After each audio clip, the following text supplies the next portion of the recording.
j'ai compris qu'ici, je suis dans une ville très accueillante. Et c'est vrai, je le ressens encore aujourd'hui, merci. Très agréable d'être avec vous ici. Bien, bonjour. Alors, avant d'amorcer ce dialogue avec M. Brooks, je voudrais, pour mémoire, présenter notre invité. Donc, quelques notes. 1968 n'est pas que l'année des remises en question des données sociales en Occident. C'est vrai, on m'a dit de prendre ça. Voilà, merci. Donc, 1968 n'est pas que l'année des remises en question des données sociales en Occident. C'est aussi celle de l'écriture d'un ouvrage incontournable pour quiconque aime le théâtre. Un ouvrage qui participe étroitement à cette remise en cause de l'époque, L'espace vide. Son auteur, Peter Brook, avait alors 25 ans de mise en scène à son actif, principalement en Angleterre. Il avait déjà monté, entre autres, Huis clos, La mort d'un commis voyageur, Vue du pont, La visite de la vieille dame, Les frères Karamazov, Le balcon, Marat Sade, dont il reste l'adaptation cinématographique qu'il en a tirée en 1966, et Shakespeare déjà, Peine d'amour perdue, Mesure pour mesure, Titus Andronicus, Roméo et Juliette, Le roi Lear, La tempête. En 1970, il s'installe à Paris pour fonder avec Micheline Rozan le Centre international de recherche théâtrale, avec lequel il entreprend une exploration qui l'amènera avec son équipe en Afrique, en Iran, aux États-Unis. Exploration qu'il définit ainsi: nous chercherons ce qui donne sa vraie vie à une forme de culture. Nous n'étudions pas la culture elle-même, mais ce qu'il y a derrière. Pour cela, l'acteur doit essayer de prendre un peu de recul vis-à-vis de sa propre culture et surtout vis-à-vis de ses stéréotypes. Depuis, il favorise dans sa pratique les rencontres interculturelles sans qu'elles soient obligatoirement présentes dans chacune de ses productions.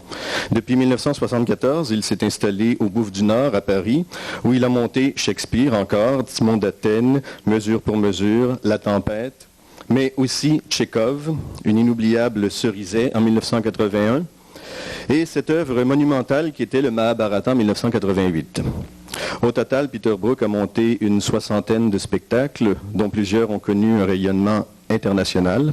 Il a mis en scène 9 opéras et réalisé 9 films.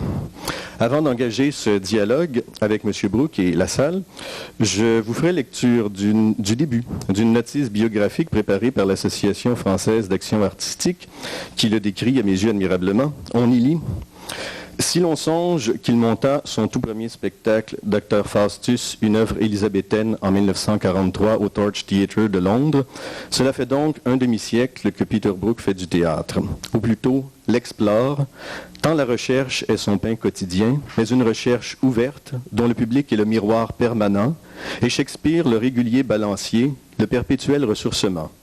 Jamais Brook ne s'est reposé, ni dans le succès, qui très tôt allait être son compagnon, ni dans une forme dont il aurait raffiné les contours, ni dans un répertoire qu'il aurait pu exploiter jusqu'à la corde, ni dans des formules qu'à peine énoncées, il juge déjà mortes. Le figé, c'est l'anti-Brook. Chez lui, la curiosité est un état permanent, voire une morale, sinon une seconde nature.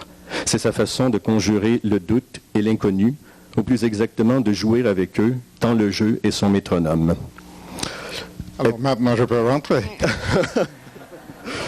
Pierre, avec votre accord, j'aimerais qu'on fasse ensemble un petit rituel qui me semble indispensable parce que maintenant, après tout ce que vous avez lu, tout le monde sait tout ce qu'il y a à dire sur moi. Mais ça me met dans une situation très désavantageuse parce que moi, je connais absolument rien sur vous tous. Et c'est très grave parce qu'on voudrait parler pour échanger quelque chose, donc je dois vous poser des questions. Que vous me dites, ici dans cette salle, combien d'entre vous sont des professionnels de théâtre? Bon, alors divisez ça. Combien d'entre vous sont des acteurs? Ouh. Et combien d'entre vous sont des metteurs en scène? Oui, pas mal. Et des décorateurs, Voilà. Des musiciens, il y en a? Ah oui. Des auteurs. Ah, pas mal. Mais auteur dans le sens d'écrire des pièces, mais cet autre genre d'auteur, des critiques, des...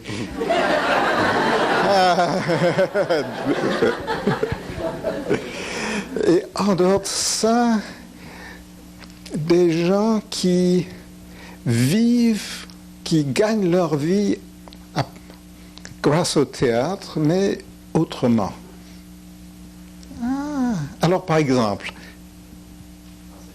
enseignant.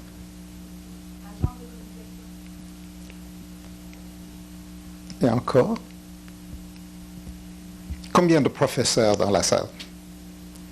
Ouh! Alors, musée de la civilisation. Combien de personnes civilisées? Bon, alors maintenant, on se connaît un peu mieux. Très bien. Ah oui. Des amateurs, des spectateurs, c'est-à-dire. Ah oui. Ce qu'on appelle de simples spectateurs. Bon, ça c'est bien, des amateurs. Il y a des étudiants aussi. Ah, mais ça, tout le monde est étudiant. Ça, non, ce n'est pas une catégorie. Qu'est-ce qui a été oublié? Parce que dans cette époque du politically correct, qu'est-ce que j'ai oublié? Aucune catégorie. Bon, alors, fini les catégories. On est ensemble.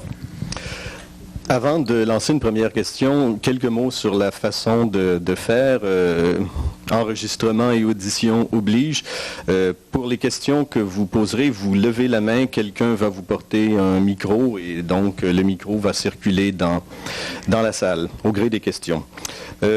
Première question, évidemment ce qui frappe tant dans vos écrits que dans vos réalisations, c'est cette recherche perpétuelle, chaque fois revivifiée, cette capacité étonnante de faire table rase, de vous présenter neuf par rapport à tout projet et non l'approfondissement de ce qu'on pourrait appeler un style esthétique très marqué, si ce n'est depuis, au cours des dernières années, un résultat qui semble aller de soi dans la vérité. Qu'est-ce qui vous anime dans cette recherche?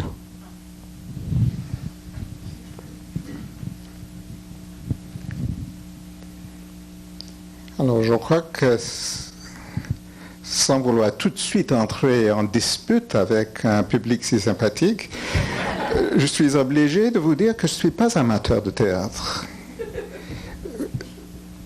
Je suis amateur d'autre chose, qui est une certaine forme d'expérience qu'on puisse avoir ensemble dans un lieu qui s'appelle théâtre. Moi, cette différence est fondamentale. Quand je commençais très tôt à travailler, d'abord à Stratford sur Shakespeare et ensuite à Covent Garden sur l'opéra, j'ai vu deux choses qui étaient que les grands amateurs, soit de Shakespeare, soit de l'opéra, acceptaient des choses qui pour moi étaient inacceptables, c'est-à-dire des formes figées, que leur amour leur donnait une telle tolérance, une telle indulgence, que si c'était événement appelé Shakespeare, ils avalaient tout. Et j'allais très jeune au théâtre et je voyais des pièces de Shakespeare où toute la vraie vitalité était enlevée, qui étaient comme des reproductions stériles d'une forme de lecture académique du texte, avec des costumes hideux, avec des acteurs moitié endormis qui utilisaient des voix sonores pour présenter le texte comme s'ils lisaient les informations à la radio. Et je me disais, mais aimer de cette manière est un aveuglement. Et puis j'allais à l'opéra et c'était encore pire parce que là, je voyais des scandales qui étaient créés par, à l'époque, un metteur en scène qui osait mettre le puits dans Salomé quelques millimètres à droite ou quelques millimètres à gauche, parce que ce n'était pas la tradition. J'avais personnellement des luttes avec des chanteurs parce que je leur disais qu'il fallait se mettre à droite quand dans la partition c'était écrit qu'ils sont à gauche. Et là, je voyais le même phénomène, qu'aimer la forme était l'ennemi de celui qui aime l'esprit. Alors le moment où il est clair que l'esprit et la forme sont deux choses différentes, que la forme peut soit être ce qui donne la possibilité à l'esprit de rentrer dans un événement, parce que s'il n'y a pas de forme, l'acteur c'est une forme, le décor c'est une forme, ce qu'on appelle la mise en scène c'est une forme, mais si cette forme n'est pas là comme d'une manière complètement souple, au service d'autre chose que la forme même, n'est là que pour permettre la vie d'apparaître, cette forme est inutile. Alors, très simplement, très directement, j'ai vu que la forme est le miroir du moment, que ce qu'on appelle la forme est véritablement ce qui permet le public d'entrer en contact avec l'œuvre, et cette forme-là change tout le temps. Comme tout ce que nous voyons dans la vie de tous les jours avec nos yeux, dans l'architecture, dans la mode, dans les couleurs qui sont utilisées sur une affiche, tout cela est en mouvement perpétuel. Et ça sont les formes évidentes. Mais à vrai dire, toutes les formes qui existent sont en mouvement. Et pour cela, il faut continuellement renouveler la forme. Et que d'une certaine manière, le miracle du théâtre est que c'est une forme qui affirme tout le temps que dans la vie réelle, rien n'est permanent. Tout passe, toutes les vies ont une fin, tout disparaît, tout se renouvelle. La totalité de l'existence humaine est un mouvement. Et le moment où cette réalité est devenue forte et apparente, c'était clair que pour travailler dans ce qu'on appelle le théâtre, il fallait faire un choix. Ou bien on accepte un goût plutôt d'esthète, c'est-à-dire un amour pour tout ce qui est artificiel, parce qu'on est touché, on trouve ça très beau, ou l'autre choix est de refuser tout cela et dit, on a un seul but et un seul besoin, qui est d'être au service, avec tous les moyens possibles, de l'apparition d'un moment de vie. Alors, comme personne n'a jamais pu, heureusement, essayer de capter dans une définition ce que c'est que la vie, personne ne peut le faire. On est obligé chaque fois de renouveler la tentative. Et renouveler la tentative prend un côté très pratique, très concret. C'est de reconnaître que si on prend exactement la même pièce et on essaie de faire le même travail, mais subitement, au lieu d'être à Londres ou à Paris, on est à Québec, et qu'au lieu d'avoir les mêmes acteurs, on a des Québécois, toutes les données sont différentes. Parce que finalement, tout travail, c'est un travail d'ensemble, et l'ensemble est comme un miroir très complexe. Et chacun apporte sa capacité personnelle d'être un fragment de miroir.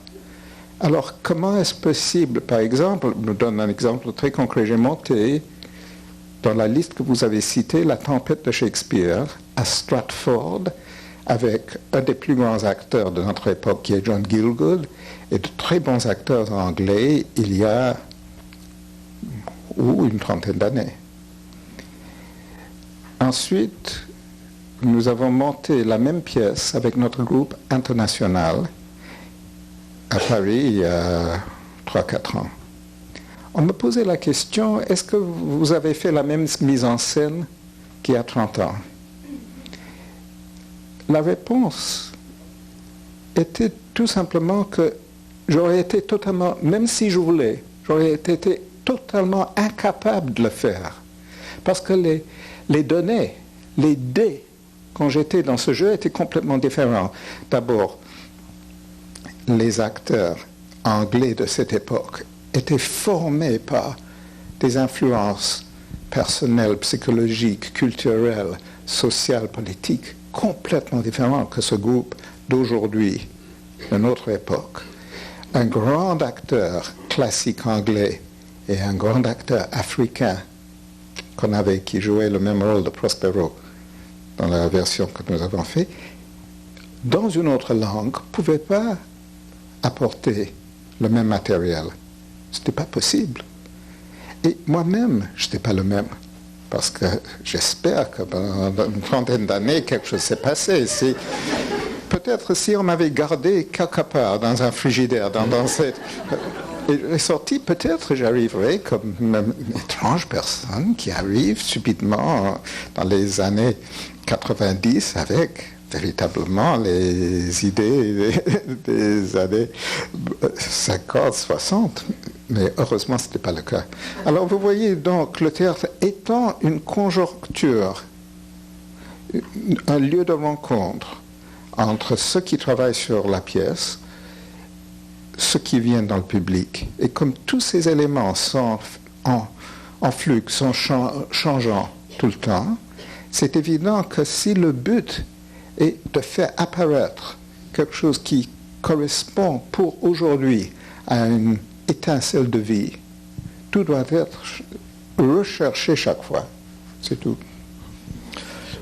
Mais comment... Voilà, alors nous avons la recette. Mais comment justement concilier cette recherche qui devient très, très personnelle avec la rencontre du public? Parce qu'il y a aussi une chose qui est très évidente, tant dans vos écrits que dans vos réalisations, c'est ce perpétuel dialogue avec le public. Le public est toujours intimement pris en compte dans sa sensibilité et dans sa réception. Vous faites, par exemple, état dans l'espace vide, du rôle actif que joue le public, même d'un soir à l'autre. Vous parlez d'un exemple que lors d'un travail avec le Théâtre de la Cruauté, les spectateurs de la première et les spectateurs de la deuxième, bien qu'il n'y ait pas eu ni d'écho critique, ni de bouche à oreille, que déjà la représentation avait un sens différent, puisque ceux du lendemain savaient qu'il y avait déjà eu une représentation. C'est vrai, oui. Donc, il y a quelque chose de très organique dans votre rapport au théâtre, avec les gens qui le font et avec les gens qui le reçoivent. Vous dites d'ailleurs, par contre, qu'il est très difficile de déterminer le rôle exact du spectateur dans la représentation théâtrale. Je crois pas. Regardez, prenons le cas le plus simple.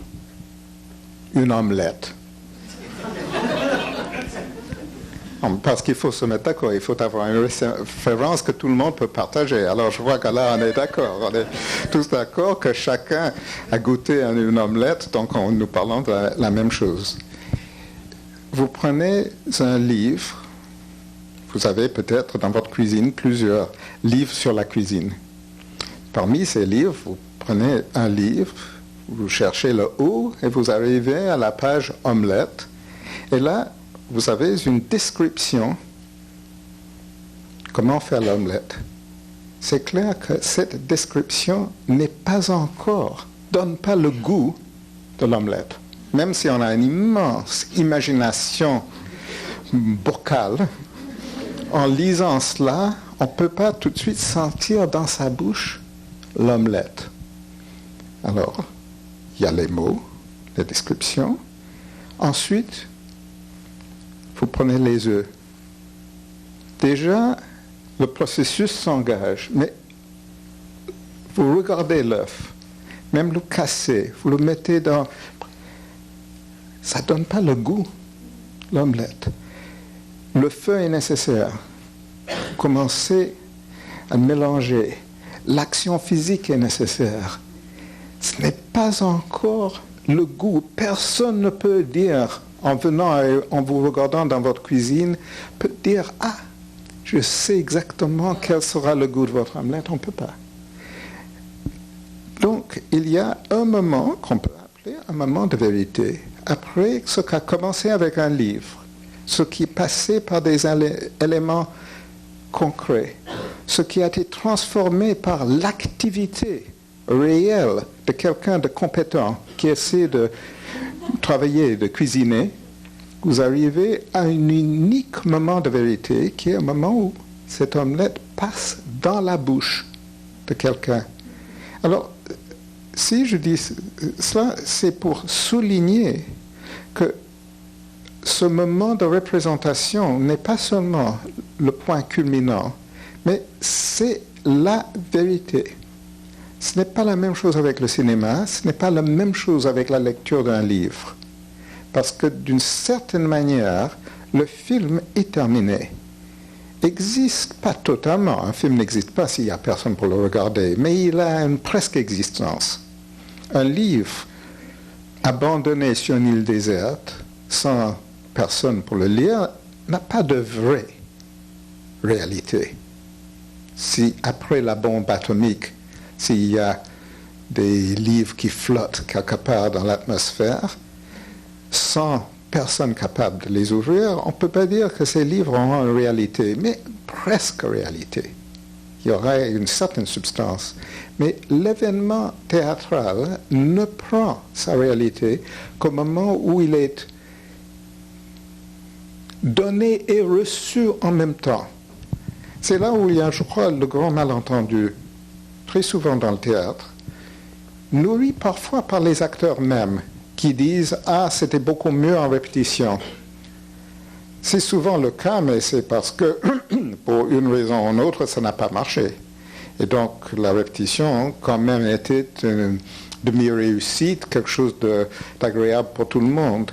Mais véritablement, le moment culminant est le moment où les acteurs partagent une expérience.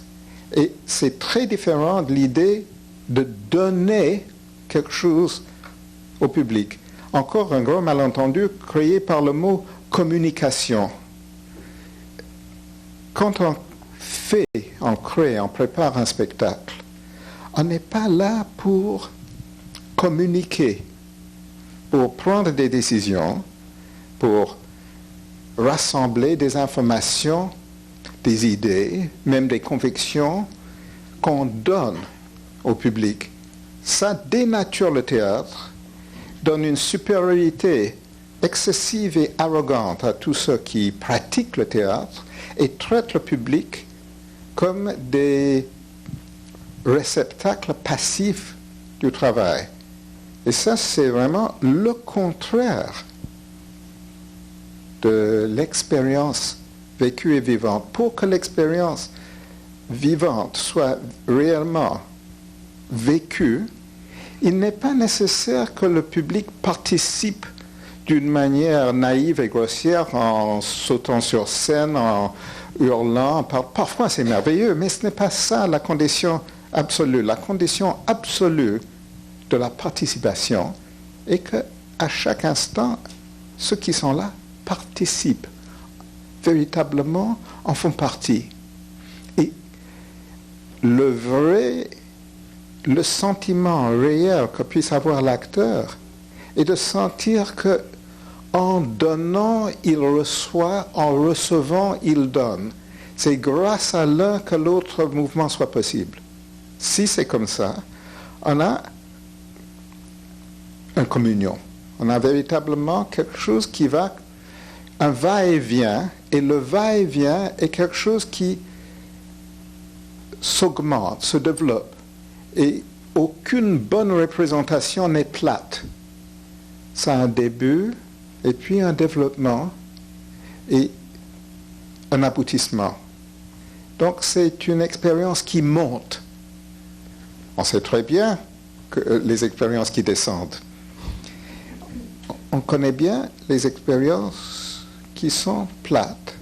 Et parfois, on a une expérience qui monte et c'est une expérience vécue par tout le monde. Les acteurs, le spectateur, le metteur en scène s'il est dans le public, tous ensemble. Donc, on peut dire que pour discuter le théâtre, pour parler du théâtre, pour analyser les facteurs du théâtre, le point de départ doit être de dire quelle est la matière même dont on parle, quelle est l'étoffe. Et l'étoffe, c'est la représentation. Donc on ne peut pas concevoir la possibilité d'avoir cette étoffe sans le public. Question? Il faut lever la main, si j'ai bien compris. On va...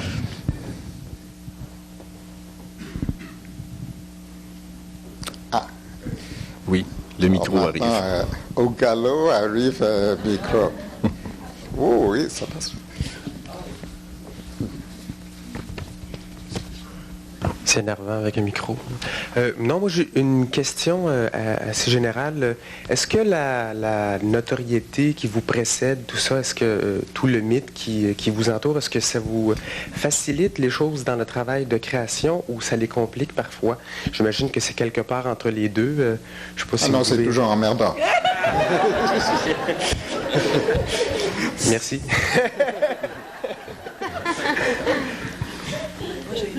Mais si vous, je ne sais pas de quelle façon, moi je suis curieux de savoir de quelle façon c'est emmerdant, de quelle façon, j'imagine qu'il y a des bons côtés, il y a des mauvais côtés, mais quand vous êtes en salle de répétition, dans votre travail avec les acteurs, est-ce qu'étant donné que vous êtes Peter Brook, est-ce qu'ils vont plus ou moins vous écouter, est-ce qu'ils vont s'abandonner, est-ce qu'ils vont attendre à ce que vous fassiez tout, est-ce que, enfin, si vous voulez développer, je serais bien heureux. Non, je crois que, à vrai dire, je crois que on a tout intérêt dans la vie, toujours, d'écouter totalement une autre personne, le mieux possible. Parce que chaque personne porte quelque chose en elle, et si cette personne veut s'ouvrir, on a toujours quelque chose à comprendre et à apprendre. Donc, le principe d'être à l'écoute d'une autre personne est une chose merveilleuse. Mais de croire une autre personne, c'est autre chose. On doit garder en même temps ce sens critique que une personne, chaque personne doit affirmer. Si on n'a pas d'affirmation, on est vraiment la mollesse absolue. On a des convictions, on les affirme. Il faut les écouter, il ne faut pas les croire, nécessairement. Alors, quand une situation sociale vous met dans la situation où les gens vous écoutent, en pensant que ce qu'il dit doit être la vérité, c'est terrible. C'est terrible pour tout. Donc, il faut créer une situation où on est écouté normalement. Si je parle par exemple aux acteurs, ils ont toute raison pour m'écouter parce qu'il y a obligatoirement une expérience derrière et cette expérience compte pour quelque chose. Mais de prendre ça comme la vérité absolue est une absurdité. Et on sait que là, on tombe sur un terrain psychologique qui est commun à toute l'humanité, qui est ce désir d'avoir un chef, d'être guidé. C'est une paresse, une lâcheté que nous partageons tous. de reconnaître que si quelqu'un a eu raison une fois, ça ne veut pas dire qu'il aura raison la fois suivante, pas du tout. Alors de trouver un chemin entre les deux est très difficile. Donc le moment où on voit que quand on est dans une position d'autorité, qu'il ne faut pas nier, là il y a eu les années 60 des absurdités qui étaient nécessaires dans une période de transition, de pousser jusqu'au bout l'idée que celui qui est là pour guider doit abandonner totalement sa place. On arrive à travers ça à une catastrophe, parce que s'il y a un guide, il doit assumer la responsabilité finalement de guider. Donc, il y a un chemin à faire où, en reconnaissant tous ces dangers, on fait tout son possible pour créer une autre relation. Donc, avec un groupe d'acteurs, s'ils vous prennent faussement au sérieux, il faut, dans un premier temps, créer une forme de travail. C'est pour ça que les exercices sont très importants dans la formation d'un groupe, parce que les exercices permettent une certaine hiérarchie artificielle d'être brisée, d'être enlevée. Et à la place d'une hiérarchie artificielle, une écoute juste peut s'installer.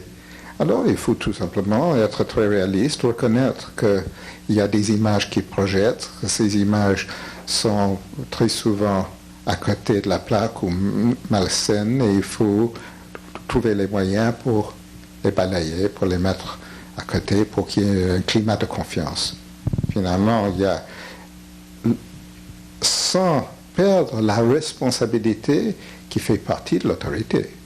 Il y a l'autorité faussement exploitée, ou l'autorité réelle, où quelqu'un, obligatoirement, quand c'est nécessaire, assume une responsabilité. Oui, d'ailleurs, vous écrivez dans l'espace vide que j'ai relu.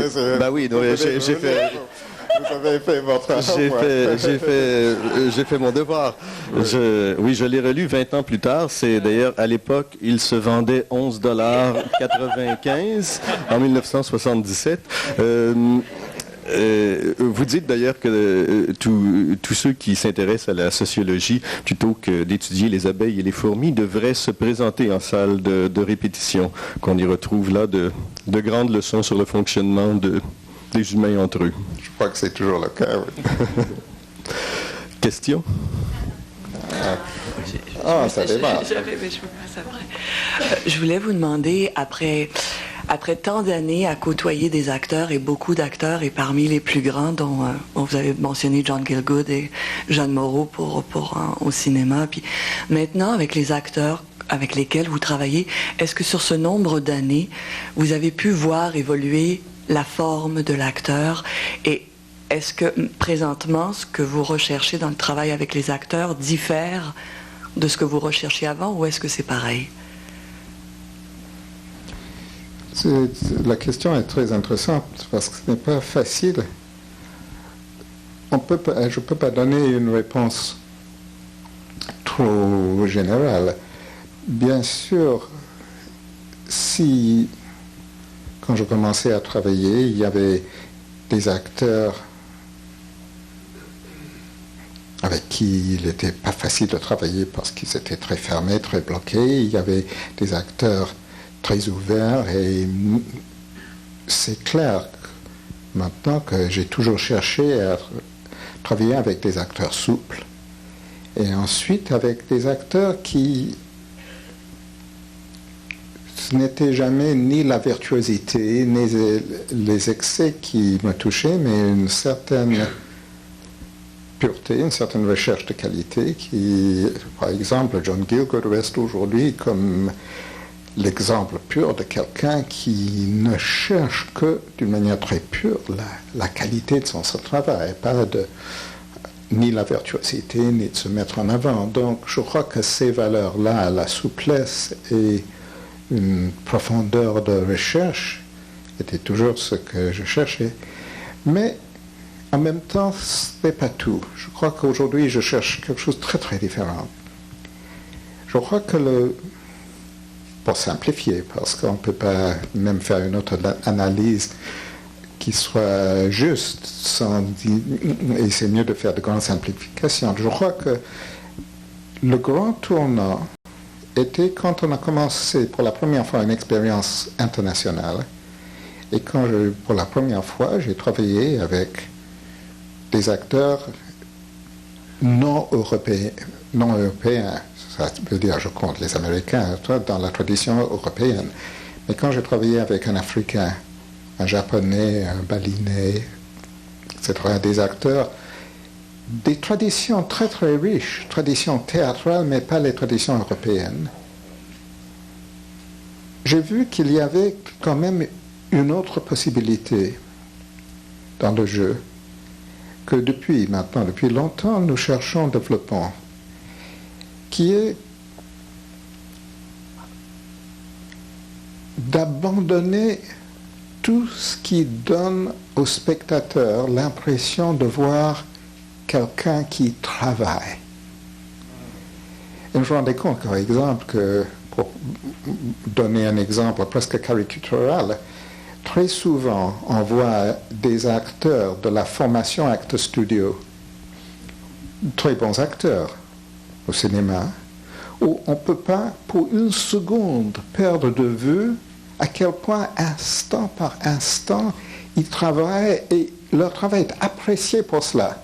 On ne peut pas ne pas voir, parfois avec de très bons résultats, l'activité de l'acteur qui cherche avec tous ses moyens de faire ceci, faire cela. Même pour dire une chose qui, si je le disais en Angleterre, ferait peut-être encore aujourd'hui scandale, les meilleurs moments du plus grand acteur anglais, à part Gielgud de cette époque qui était Olivier, jamais Olivier laissait le spectateur perdre de vue que lui, il était en train de faire un travail génial. Le grand acteur africain, on n'a pas du tout l'impression qu'il joue. Subitement, c'est une vérité humaine. Il est. Alors, cette différence entre il ou elle fait, ou elle ou il est très différente. Ça amène parfois, avec les acteurs avec qui maintenant j'ai travaillé depuis longtemps, ça amène une situation que pour eux est toujours désagréable, qu'il y a des gens qui disent mais ce sont des amateurs, ou leur demande à ce genre de réunion, est-ce que c'est la première fois qu'ils jouent? Alors eux, ils sont très contents. Moi, je suis ravi.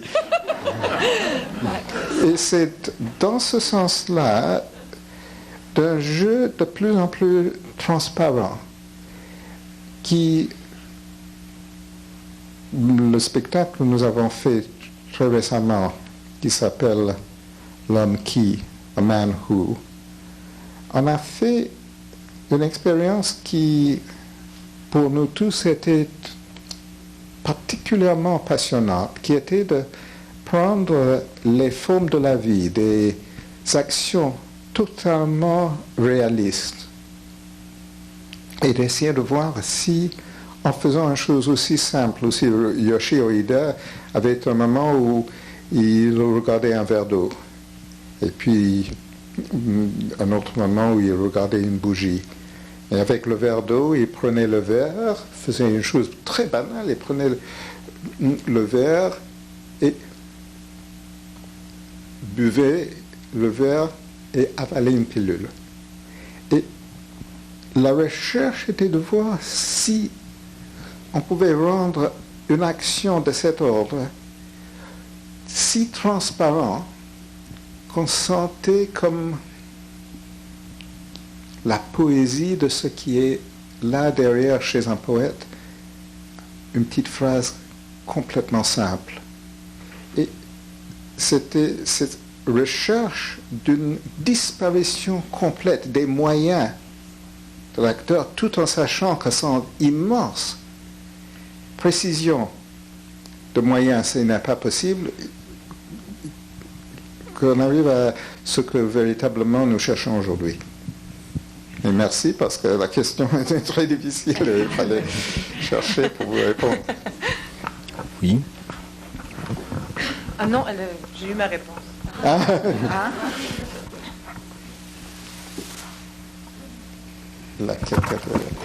Bonjour. Je les connais pas, les acteurs de votre centre de recherche. Est-ce que ça vous ennuie de parler un peu d'eux? Qui sont-ils? Combien sont-ils dans votre troupe? Comment vous les avez trouvés? Et ce que vous aimez ou n'aimez pas chez eux? Ce que vous avez envie de dire sur eux? C'est un oui-no. Il y a des choses qui sont trop intimes. Il faut vraiment savoir que, surtout une chose aussi fragile, la relation avec des acteurs, des choses dont on ne parle jamais en public, parce que ça crée une vraie confiance. Mais là, de notre côté, la réponse est très simple. Depuis 1970, dans ce centre international, on n'a jamais essayé de créer un groupe fixe. On a eu finalement 25 nationalités qui ont traversé notre travail. Il y a certaines personnes qui sont là depuis le début. Presque, il n'y a personne qui fait partie d'une manière ininterrompue. Et j'ai toujours voulu éviter cette chose incestueuse et malsaine d'un groupe qui se forme et qui crée une espèce d'obligation de loyauté sur tout le monde, ne jamais sortir de ce groupe. Ça devient un secte tout de suite. Mais par contre, même ceux qui sont là depuis 1970 partent, font autre chose et reviennent enrichis par un travail dans d'autres conditions qui est enrichissant pour les autres quand ils se retrouvent. Alors le groupe n'est pas permanent, mais à la base, on a toujours eu un mélange d'acteurs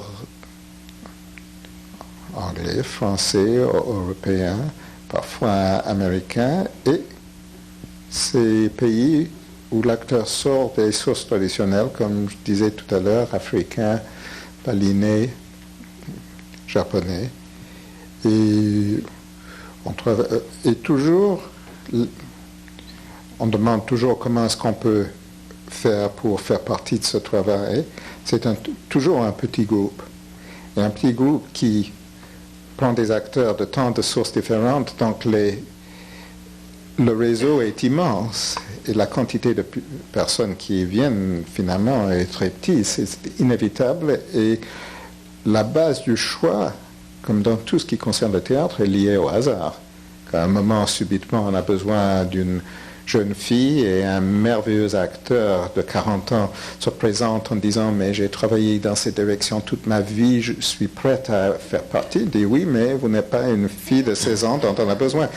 Donc il y a les lois du hasard habituelles qui se jouent, mais toujours on cherche finalement pour quelqu'un deux ingrédients. D'un côté, comme il s'agit d'un petit groupe qui fait un travail parfois difficile, il faut que chacun amène quelque chose. À part quelques occasions, on a véritablement besoin d'un débutant ou d'une débutante. Pour travailler ensemble, il faut que l'acteur soit costaud. Pour être costaud, il faut avoir traversé des épreuves. Donc chacun doit venir avec quelque chose qu'il a développé en lui ou en elle à travers les expériences vécues. Et en même temps, avoir un désir de sortir du chemin professionnel habituel. Et donc d'avoir cette ouverture, cette conviction que... Et peut-être une autre dimension qui est la dimension la plus importante. Dans le théâtre, toujours, mais même dans les formes traditionnelles dans beaucoup de pays, il y a toujours une tentation pour l'acteur, et donc pour le public, de prendre le théâtre comme une manière de s'évader de la vie, échappatoire, une évasion. On n'est pas content avec soi-même. Très tôt dans la vie, on se regarde et on commence à avoir une haine secrète pour soi-même. Donc, on essaie d'incarner devant des amis, devant des parents, et finalement au théâtre, des personnages qui sont mieux, qui sont pas soi-même pour se cacher et pour vivre quelqu'un qui n'est pas cet être personnel qu'on ne veut pas confronter. Et le théâtre devient une manière de s'écarter de la vie. Alors, il y a une autre manière d'aborder le théâtre qui commence à être de plus en plus comprise aujourd'hui, qui est que le théâtre est un enrichissement pour l'individu qui travaille dedans et pour le spectateur, si le but est finalement d'aider la vie. C'est-à-dire que c'est à travers ce travail intense sur un rôle qu'on arrive à mieux s'ouvrir à soi-même et à mieux confronter cet être qu'autrement on déteste. Alors si l'acteur a cet intérêt, il peut faire un travail très différent de celui qui finalement a peur de cela et veut continuer à se cacher à tout prix. Alors c'est peut-être là le facteur le plus important. Votre travail est beaucoup centré sur le jeu, sur votre relation avec les acteurs. Vous n'êtes peut-être pas le metteur en scène le plus populaire auprès des scénographes. C'est un peu une boutade, mais j'aimerais que vous parliez de votre rapport à l'espace, à la scénographie. Alors là, c'est pour ça que vous voyez que, par exemple, si un jeune metteur en scène regarde mon travail et veut le suivre, non seulement il fait ses risques et périls, mais ce serait sûrement une très mauvaise chose pour cette personne. Parce que quand j'ai commencé à travailler, j'adorais tout ce qui était spectacle et c'était une très bonne chose. Je travaillais avec des centaines d'effets de lumière, des décors très compliqués, des costumes très élaborés, avec amour et joie. Et il fallait, tous ces 50 ans dont vous parliez, tout un demi-siècle, pour arriver à ce qu'aujourd'hui on dit « Ah, c'est simple ». Mais au début de ma carrière, j'ai tenté une ou deux fois par respect pour ce beau principe de faire simple. Ici, on essaie de faire simple parce qu'on croit que on est plus vertueux si on le fait. Le résultat est, on fait tout simplement une chose vide, banale, stérile, froide et d'un ennui absolu. Donc, pour y arriver, il faut un très long chemin. Et aujourd'hui, peu à peu, un dépouillement s'est produit d'une manière tout à fait naturelle. Cet intérêt pour les décors, peu à peu, a disparu jusqu'à aujourd'hui. Je trouve que l'acteur est beaucoup plus intéressant que tout le reste. Ça ne veut pas dire qu'il n'y a pas de moment où on sent qu'il faut qu'il soit soutenu par un élément de décor, une couleur, un costume, et il faut aussi une personne très compétente, très ouverte pour faire ce travail. Mais je ne pourrais pas travailler aujourd'hui comme je le faisais il y a longtemps, en partant d'un décor et d'arriver à la première répétition avec un décor et des costumes déjà établis. Non, il faudrait que décorateur ou décoratrice soit la personne, comme par exemple avec Chloé Obolensky, qui a toujours été là depuis la première répétition, et peu à peu, en regardant le travail s'évoluer, trouve les formes nécessaires. Alors ça rend impossible, par exemple, le travail dans un grand théâtre de répertoire, comme à l'opéra, où il faut livrer des maquettes 6 mois avant la première parce que les ateliers ont besoin. Je ne pourrais plus jamais travailler de cette manière et j'ai beaucoup de sympathie de ceux qui sont obligés de travailler. Alors pour moi aujourd'hui, et la plupart du temps, quand je vois un travail écrasé par ce désir de faire faire de la mise en scène extérieure à tout prix, comme spectateur, ça ne me touche pas. Ça m'ennuie à fond. Mais quand je vois, par exemple, le travail de Robert Lepage, je trouve que c'est absolument extraordinaire parce qu'il a trouvé un chemin qui est un chemin d'aujourd'hui, un chemin très, très difficile, à bien senti, qui est que tous les éléments du théâtre, toute la technologie qui est possible, peut avoir sa place et ce qu'il fait n'écrase pas du tout l'aspect humain du travail, que toujours tous ces éléments sont intégrés dans un travail, dans une narration qui continuellement amène au centre les êtres humains qui véritablement sont là pour développer l'essentiel. Alors là, je trouve que ce n'est pas du tout aujourd'hui ma propre démarche, et je souligne ça non seulement parce que je trouve son travail vraiment extraordinaire et merveilleux, mais pour dire qu'il ne faut pas, à cause de cela, mettre en question la vraie valeur d'une recherche qui incorpore tous les éléments visuels du théâtre, mais il faut dire que ce n'est pas du tout sûr que ce qu'on appelle aujourd'hui scénographe soit toujours quelqu'un qui travaille dans cette direction-là, parce qu'il y a beaucoup de scénographes qui aussi travaillent à part pour faire leur décor. Et ça, très souvent, amène quelque chose qui joue pas le vrai rôle organique que les éléments simples ou fort spectaculaires doivent toujours jouer pour que le tout soit un tout. Question? Il faut prendre le micro en même temps.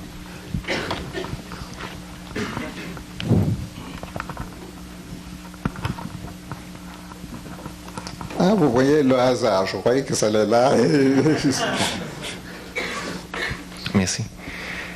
Monsieur Brooke, vous nous avez parlé tout à l'heure de ce que vous attendiez des acteurs qui allaient vers votre groupe et tout ça. J'aimerais ça revenir sur le travail, la relation que vous entretenez avec les acteurs. Entre un acteur et un metteur en scène, il y a parfois, il y a toutes sortes de relations. Parfois, on dit que c'est magique. Parfois, il y a des grands moments. Très souvent, c'est tortueux. Plus souvent qu'autrement, c'est pénible. J'aimerais ça que vous nous disiez la relation véritable que vous entretenez avec les acteurs et comment vous arrivez à cheminer ensemble et quel chemin vous prenez pour cheminer, justement.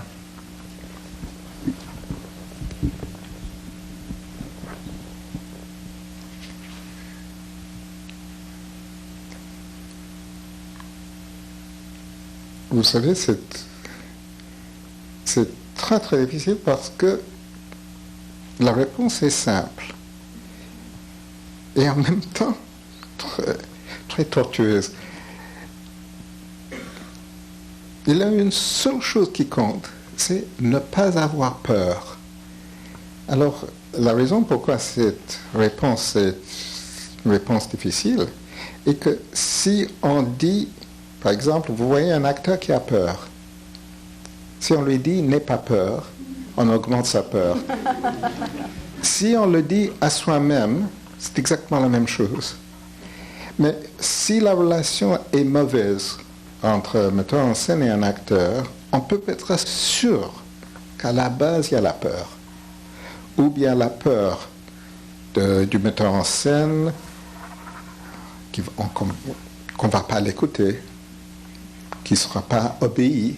Alors, par réaction à ça, il devient dictateur parce qu'il a peur de ne pas être obéi. Alors, il hurle, il est défensif. Qu'est-ce que c'est qu'être défensif? C'est la peur. L'acteur, qu'est-ce que veut dire ne pas être ouvert à une suggestion? À la base, ce n'est pas l'ego, ce n'est pas l'arrogance, ce n'est pas la bêtise. Tout ça, toutes ces choses-là, ego et bêtise et tout ça, leurs sols sont nourris par la peur. Alors, dans les deux cas, l'observation est simple, il faut éliminer la peur. Dans la réalité, c'est très difficile parce que la peur est très difficile à... Mais si on voit que c'est ça qui compte, Alors, on commence à chercher des manières, des attitudes, des manières de travailler, même des manières de s'asseoir. Par exemple, nous travaillons toujours assis par terre, assis en cercle, assis par terre sur des coussins. Ça crée une relation moins tendue que la dernière fois que j'ai travaillé en Angleterre, c'était un cauchemar parce que j'arrivais à ce vieux théâtre de Stratford où j'avais tant travaillé et la première répétition, le long de la salle, il y avait une table et derrière la table, il y avait une douzaine de personnes assis, tous les assistants, chacun avec ses notes, ses crayons, tout prêt à suivre la répétition. Et j'allais vers les acteurs et j'avais cette phalanx derrière le dos. C'était terrifiant. Être dans l'intimité, faire comprendre les acteurs que quoi qu'il arrive, jamais, jamais on en parlera en public. On ne va pas s'amuser à raconter des histoires sur le moment très comique où celui-ci ou celle-là, on fait une chose idiote. Jamais. Le moment où l'acteur commence à comprendre que c'est comme ça, qu'on est assis par terre, qu'il n'y a rien de rigide, tout ça sont des éléments qui sont là juste pour enlever la peur. Et la durée des répétitions aussi compte. Si on a le temps, on peut faire beaucoup de choses à côté. Et en faisant des choses à côté, aussi ça enlève la peur. Alors je crois que la réponse est à la fois super simple et super difficile. Alors là, il y a cette personne-là qui attendait le micro. Merci. Moi, je suis intrigué par votre intérêt avec le Mahabharata que vous avez monté il y a quelques années. Puis je me demandais si... c'est le héros, pour moi, c'est un texte que j'aime beaucoup. C'est le héros tragique par excellence, Arjuna. Puis je me demandais si les héros de Shakespeare, puis le héros de cette grande quête spirituelle, finalement, est-ce que chez les héros occidentaux, des tragédies occidentales, est-ce que c'est ce qui vous a attiré le plus vers le Mahabharata, qui a en plus cette quête spirituelle, ou est-ce que je m'abuse en disant qu'il y a une quête spirituelle très importante dans le Mahabharata, puis qu'on ne retrouve pas nécessairement ça dans nos héros tragiques occidentaux? En tout cas, chez Shakespeare, ça finit souvent par des suicides et des gros drames, et Arjuna, on dirait qu'il transcende la tragédie par sa quête spirituelle. Est-ce que c'est ça qui vous a attiré dans cette œuvre?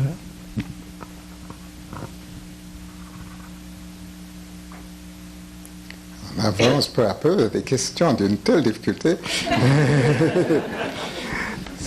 Ça, vous me faites travailler.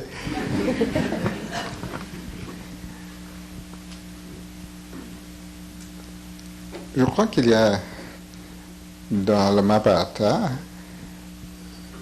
dans la tragédie grecque, dans Shakespeare, et même récemment on a monté, c'est récemment Carmen, dans les fins tragiques de l'opéra, il y a une base qui est toujours la même, qui est le destin. Quelque chose qui devient inévitable. Alors les raisons sont différentes. Dans la tragédie grecque, c'est ce destin qui est là d'une manière inexorable, et le moment où le premier pas est franchi, on ne peut pas éviter la fin. C'est mathématique, le mouvement du destin. Quand nous avons monté L'homme qui, où on voit des gens qui ont un accident cérébral, peut-être dont les origines sont génétiques, on voit dans un autre langage, le même, chaîne d'événements inévitables. Et Je crois que chacun reconnaît dans sa vie que quand une catastrophe arrive, après coup, on est obligé de regarder ça comme un destin parce que ça a eu lieu. Et on peut tout retracer et on dit si je n'avais pas fait ceci, cela, mais c'est trop tard.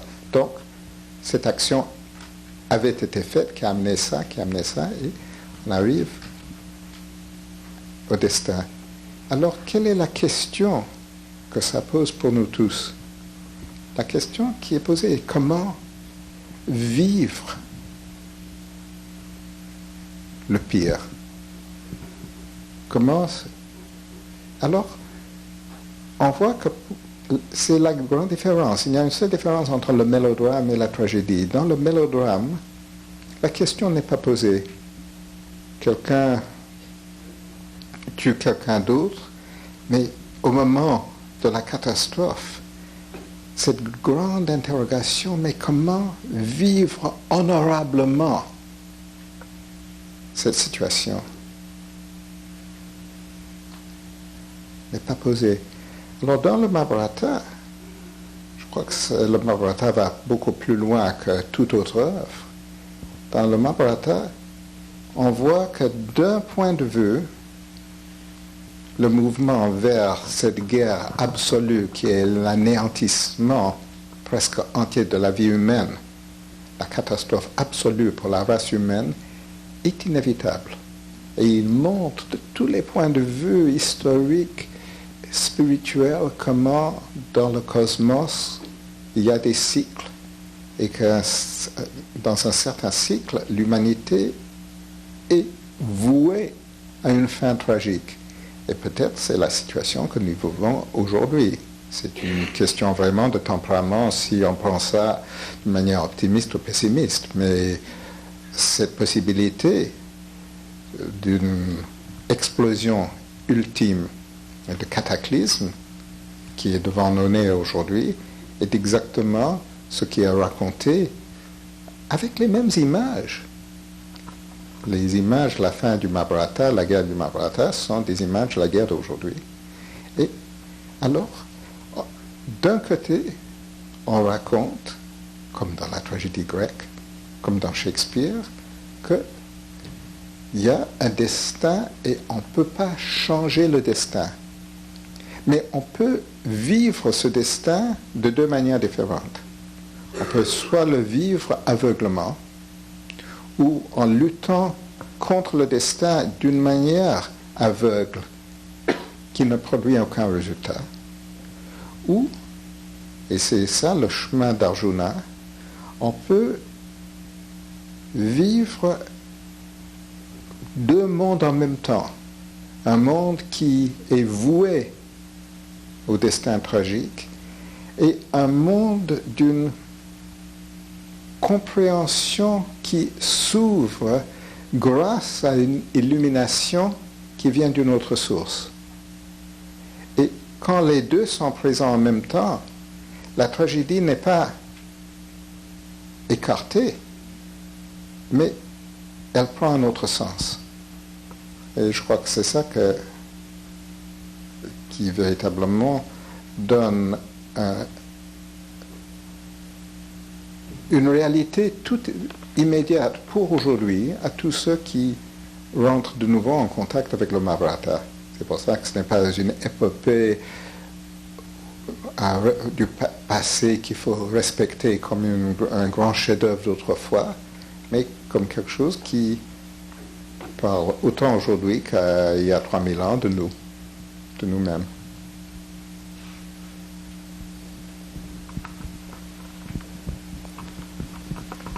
Ça, alors, embarras du choix. Vous êtes dans la situation difficile de choisir. Monsieur Brooke, j'aimerais savoir ce que vous désirez offrir à votre public et par conséquent, ou en lien avec la première question, comment vous faites le choix des pièces que vous montez?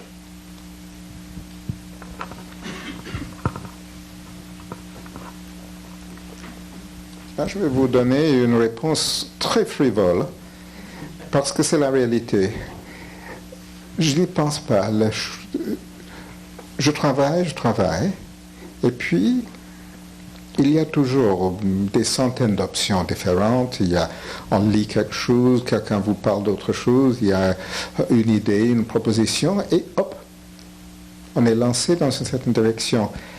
D'une certaine manière, le terrain est préparé toujours par l'ensemble des activités, par tout ce qui a précédé cela, mais au moment de choix, je n'ai jamais l'impression véritablement de me donner beaucoup de mal.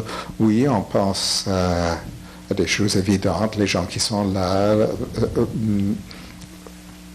mais c'est très intuitif. À un certain moment, hop, un choix se fait. Alors, c'est une réponse frivole. Mais je crois que j'ajouterai un petit ton, note plus sérieuse. Je crois que si on pense que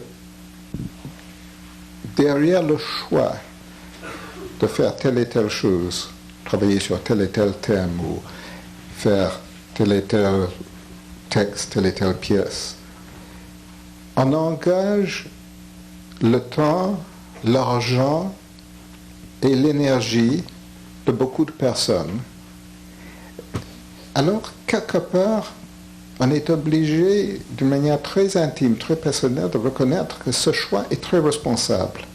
Et je crois que là, il faut avoir, comme Arjuna, il faut avoir les yeux ouverts. Si on choisit, sans réfléchir, une œuvre qui, dans sa propre nature, a la capacité de faire du mal aux autres. Si on fait ça vraiment bêtement, sans réfléchir, on est criminel. Parce qu'on a une responsabilité. Et ça doit être pas là comme une espèce de code éthique, mais tout simplement comme un sens qui, dans ce moment de choix intuitif, vous aide à écarter beaucoup de choses parce que c'est de la merde.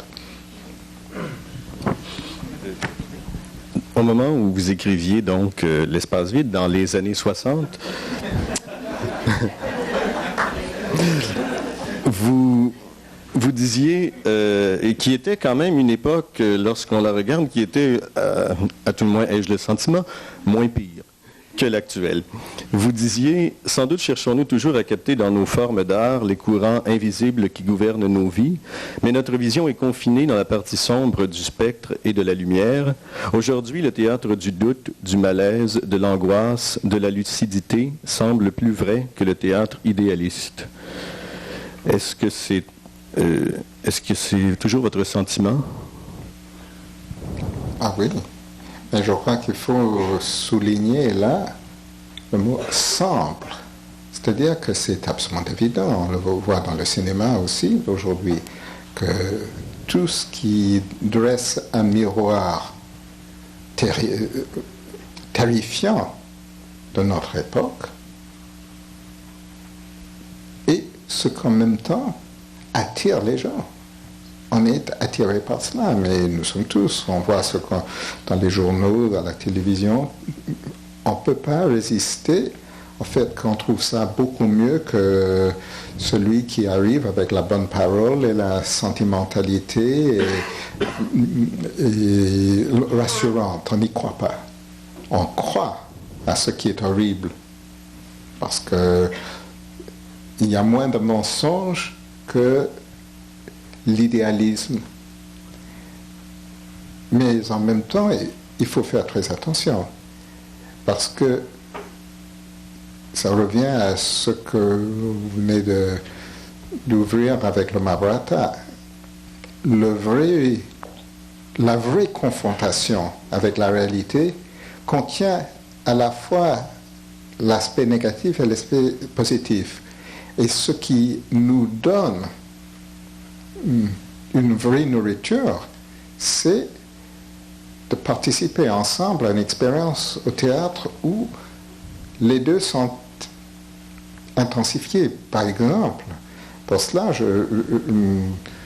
je trouve, pour ramener ça à aujourd'hui, le théâtre de Beckett singulièrement intéressant si on rentre dans ces pièces qui sont des pièces difficiles, qui demandent une vraie participation du public, parce que ça demande une immense concentration, une grande attention pour suivre un texte qui se déroule d'une manière assez impitoyable.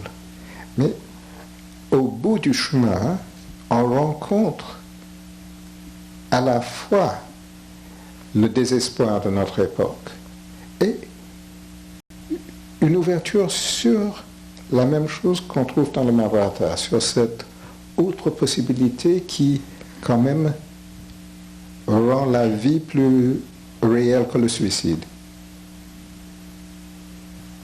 Donc, je crois qu'on ne peut pas refuser l'époque, mais on n'a aucune raison, il n'y a aucune raison pour être complaisant dans le sens de montrer avec un certain plaisir caché l'horrible d'une manière horrible. Parce que parfois, caché derrière, il y a une complaisance. Question? Il y a cette dame qui a fait des signaux. Monsieur Bourg, je voudrais... Non.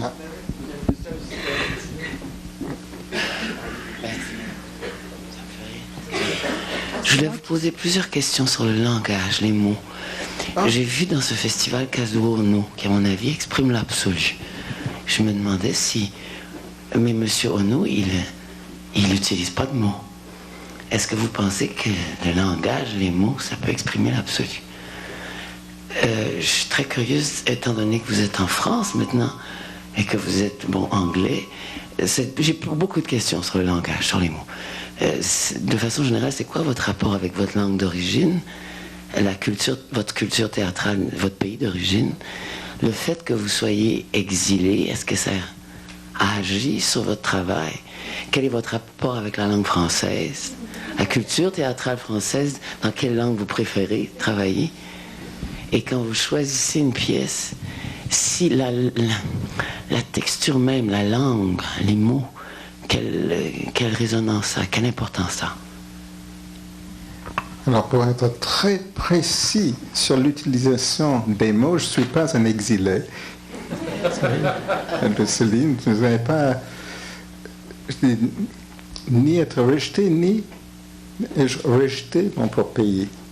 Mais pour des circonstances très précises, le travail que je fais depuis maintenant 70 a pris racine en France. Mais ça, c'est à côté. Votre vraie question, je crois qu'il faut voir que tout ce qu'on fait est une approximation.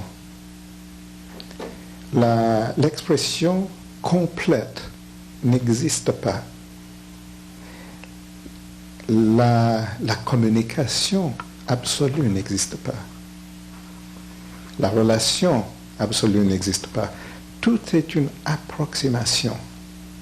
Et dans l'approximation, les moyens sont à la fois infinis, énormes. Il y a des moyens infinis et nous sommes capables d'utiliser qu'une petite fraction des moyens qui se présentent en état virtuel à chaque instant. Donc, s'il s'agit tout simplement de l'expression à travers le corps, on voit à quel point notre compréhension de cet instrument qui est le plus proche de nous, qui est le corps, est misérable. Et il suffit qu'on voit quelqu'un comme Kazuo Ono pour voir que dans le travail de quelqu'un qui a décidé de n'utiliser que cette gamme-là, il y a un univers. Le moment où vous tourné vers tout à fait autre chose. Beckett, par exemple, a écrit cette pièce où on ne voit que la bouche d'une personne et à travers cette bouche vient un flot de mots. Quand cette pièce-là, qui est d'une difficulté extraordinaire, a été jouée par Madeleine Renaud, qui avait tout son travail d'actrice, mais énormément développé par un travail sur les mots, quand elle avait ça, on entendait quelque chose qui était exactement la même qualité de travail japonais que vous avez vu avec les yeux chez le maître japonais. Alors elle touchait à l'art japonais par la parole dans une forme où tout était enlevé sauf cette concentration sur une série de mots. Et là encore, travaillant sur les mots, on se rend compte à quel point notre capacité dans le quotidien d'utiliser cette chose extraordinaire que possède l'être humain qui est la parole est peu respectée.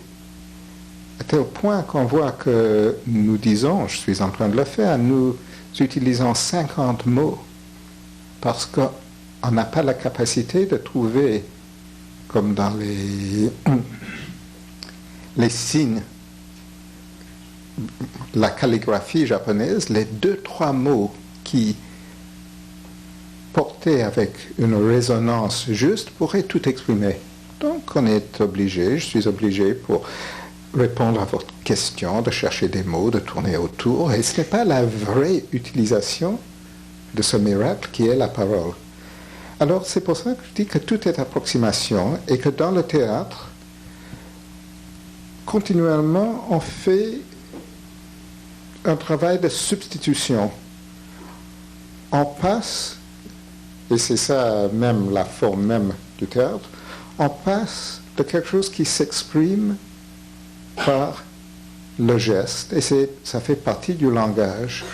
Et du geste arrive un mot, mais un mot pas comme dans la conversation, mais ce mot nourri par sa sonorité. Et puis il y a un silence. Dans Les Beaux Jours, par exemple, Beckett a écrit peut-être plusieurs centaines de fois, après 3-4 mots, un temps. Un temps. Et si vous travaillez sur la pièce, vous voyez qu'un temps, c'est-à-dire ces moments de silence, font partie de sa parole. Ma femme Natacha, en travaillant sur cette pièce, a senti le besoin de respecter absolument chaque indication où Beckett dit un temps, parce que ce temps porte autant que la parole qui le précède ou qui le suive, mais que si on enlève le temps, si on enchaîne, quelque chose est perdu, quelque chose ne peut pas s'exprimer. Alors, pour revenir à cela, pour un anglais, travaillant en français, c'est à la fois c'est pénible parce qu'on n'est plus en contact avec la langue qui est la langue maternelle, qui est la plus proche. En même temps, on voit que le français est une langue qui a des qualités qui ne sont pas les mêmes que les qualités de la langue anglaise. Donc, quelque chose en compensation est ouvert. Et nous travaillons la plupart du temps avec des acteurs qui ne sont pas nécessairement de la langue française. Et quand ils travaillent tous ensemble en français ou quand les mêmes travaillent en anglais, on voit que ce qu'on perd parce qu'une langue n'est pas enracinée en vous, en échange ouvre une fraîcheur parce qu'on a la capacité d'être plus simple et plus pur avec des mots parce qu'on n'a pas toute cette familiarité qui donne à chaque mot un excès de souvenirs et d'associations. Donc, je crois que si on accepte ça, on voit que dans ces approximations, ce qu'on doit sentir est d'un côté l'immense richesse qui est proposée à chaque instant par tous ces moyens d'expression que possède l'être humain, de voir à quel point on a tout intérêt de les explorer parce qu'on est si loin de les comprendre, et en même temps de reconnaître que chaque tentative n'est pas une tentative absolue, et que parfois c'est très bien que l'accent soit davantage sur la parole, et à un autre moment davantage sur une autre manière de s'exprimer. Je suis quand même curieux de savoir pourquoi vous êtes installé à Paris. Ah oui, vous êtes curieux, mais je ne vais pas répondre à toutes les questions. Ça, c'est une question très personnelle, mais j'ai trouvé de bonnes conditions de travail pour le travail que nous faisons, et c'est comme ça que c'est passé. Mais derrière cela, il faut rester sur sa curiosité. Ça, c'est aussi une grande qualité. Je voudrais vous poser une question sur le jeu de l'acteur et la formation des acteurs, parce que vous avez des acteurs qui, au départ, ont des formations très différentes et qui viennent de cultures différentes. Par ailleurs, leur travail au centre leur donne une base commune. Donc, je voudrais vous demander quelles sont les bases communes fondamentales au jeu de l'acteur. L'exercice et l'improvisation. L'improvisation sont des réponses fondamentales et nécessairement vagues, parce que l'exercice couvre des milliers de possibilités différentes. Improvisation aussi. Par exemple, ici, vous avez une grande tradition d'improvisation. C'est une très très belle chose, mais l'improvisation en public n'est qu'une forme d'improvisation. Une improvisation sans public est un exercice tout à fait d'un autre ordre, parce que là encore, il y a la question de la peur. Quand on improvise en public, il y a un côté sportif et un besoin de ce qu'on appelle se défendre. On ne peut pas... Alors, et là, la peur entre dedans, parfois d'une manière très positive, mais on est obligé de faire quelque chose parce que c'est un match. Quand on est dans des conditions complètement protégées, dans la sécurité absolue, avec personne qui regarde ce qu'on fait, là encore, il y a des improvisations différentes. Il y a l'improvisation sur un thème. Par exemple, le genre d'improvisation réaliste où les acteurs partent de l'idée, je vais chez le dentiste, dans la salle d'attente, je rencontre quelqu'un, moi j'ai tel et tel âge, j'ai formé l'autre personne, etc. On a toutes ces données et on improvise. Ça, c'est le genre d'improvisation qui a commencé avec Stanislavski et est une improvisation classique. Mais il y a une autre forme d'improvisation complètement différente qui est on improvise à partir de rien. Deux personnes se lèvent et allez-y.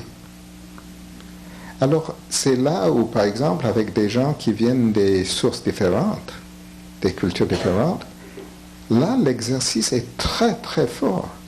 Parce que, ou bien on le fait en silence, première tentative, il y a ça. Une personne lève cet objet. Si vous n'êtes pas de la même culture, c'est moins évident. Si vous êtes de la même culture, tout de suite, l'un fait « Ah oui, je pose ma question ». Mais si vous n'êtes pas, ça pourrait avoir toutes sortes de significations. C'est peut-être une chose, c'est peut-être une autre. Et tout de suite, il faut essayer de se comprendre à travers un objet. Ou, parce que la seule condition d'une improvisation est que la vie continue. On ne peut pas s'arrêter et dire « Ah mais alors quoi faire maintenant ?» Il faut enchaîner. Alors, tout de suite, on voit que derrière les deux cultures différentes, il y a un terrain commun à trouver. Tout de suite. Et si on passe du silence un langage et l'un parle dans sa langue et l'autre parle dans une langue complètement différente, et il faut se comprendre. Et ça, on a souvent eu cette expérience qui est bouleversante. Par une écoute dont on n'a pas besoin d'habitude, on arrive à se comprendre. Et l'un dit quelque chose dans une langue africaine et l'autre en japonais. Et par la sonorité, par l'expression des yeux, par le rythme, On comprend.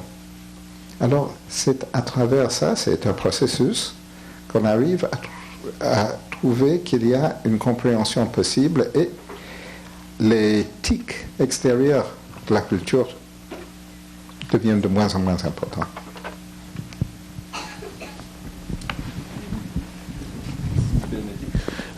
Le temps imparti à cet échange file et s'achève. Je voudrais, si vous le permettez, vous entendre sur une question qui, tout le monde, me préoccupe beaucoup. Vous êtes un metteur en scène qui allait beaucoup au théâtre, vous voyez beaucoup de théâtre. Est-ce que vous pensez que le théâtre peut redevenir un art populaire aussi, la situation, dont la situation économique ne le contraint pas de plus en plus à devenir un art élitiste, sauf dans ses simples manifestations de strict divertissement. Autrement, il faut des moyens, il faut à tout le moins avoir les moyens de se consacrer à cet art, il faut des lieux.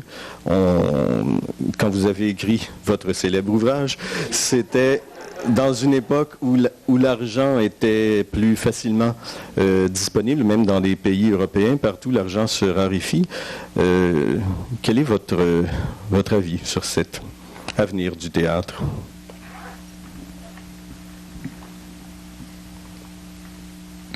Comme c'est la fin de notre conversation aujourd'hui, je ne voudrais pas finir par nier ce que j'ai dit au début. Ça, demain, oui, mais pas maintenant.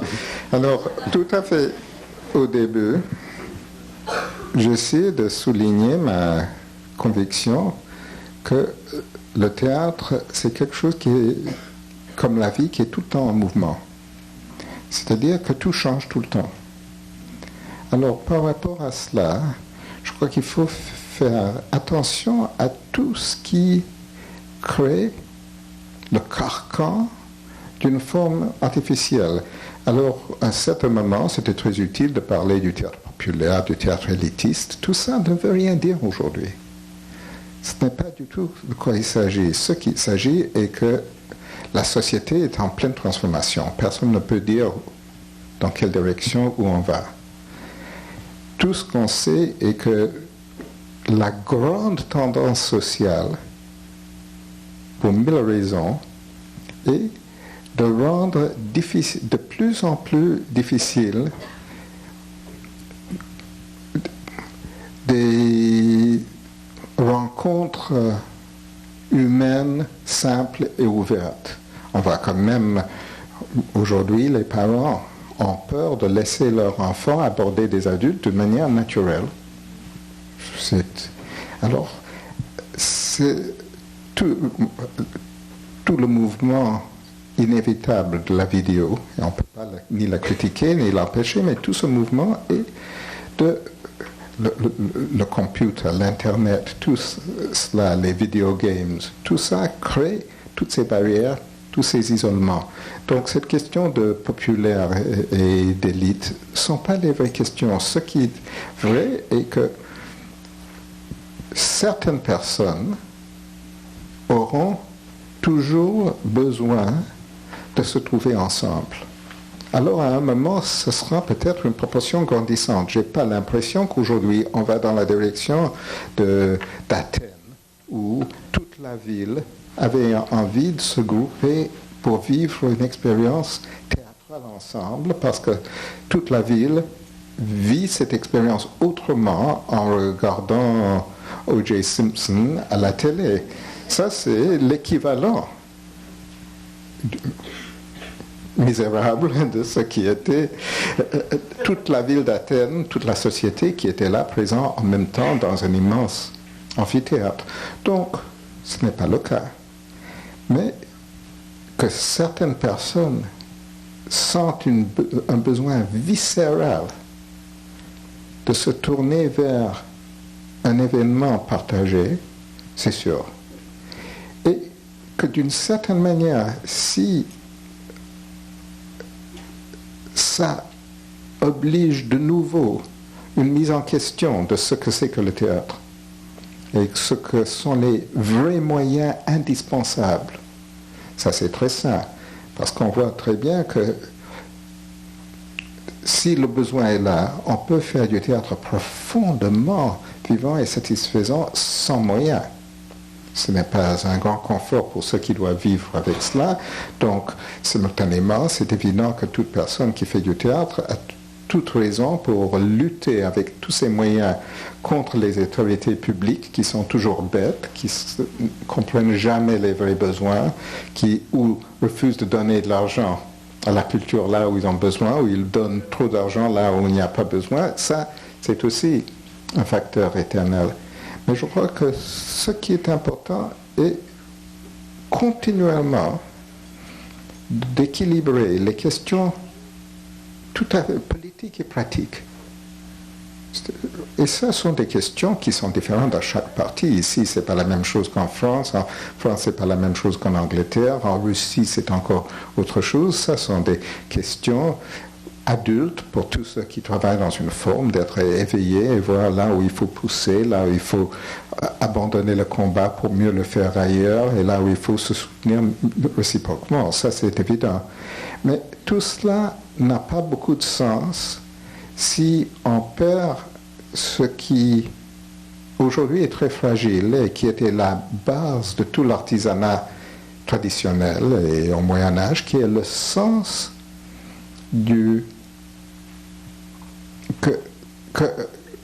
qu'un métier et un artisanat n'a aucun sens s'il n'y a pas une recherche de qualité. Et cette recherche de qualité ne peut être soutenue qu'à partir de ceux qui sont prêts à travailler en petits groupes pour ceux qui sont véritablement concernés. C'est une naïveté absolue de penser qu'une grande masse de personnes sera concernée de la même manière qu'un tout petit groupe très très engagé. Ce sera toujours le cas. Mais il y a une communication et une vie qui passe entre l'un et l'autre. Alors je crois que devant une question comme ça, il ne faut pas essayer de répondre ni de se donner des lois qui s'appliquent à tous les théâtres partout. Il y aura un théâtre médiocre, il y aura un théâtre toujours, il y a un théâtre médiocre qui aura de plus en plus de difficultés, puis subitement il y a un théâtre médiocre qui va faire un succès inimaginable avec une bêtise sans nom. Et ça, c'est normal, c'est toujours le cas. Et à côté de ça, il y a ceux qui cherchent quelque chose. Alors peu importe pour ceux qui cherchent si l'avenir est avec ou contre. Il faut continuer à chercher. Merci.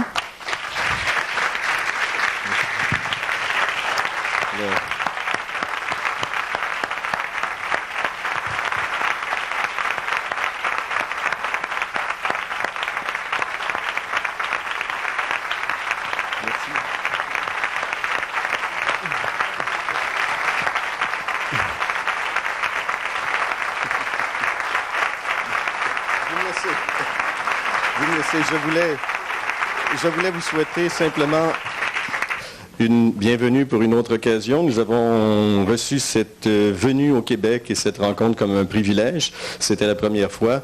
Je souhaite ardemment, au nom du Carrefour et au nom des gens de théâtre du Québec, que ce n'est pas la dernière. Merci beaucoup.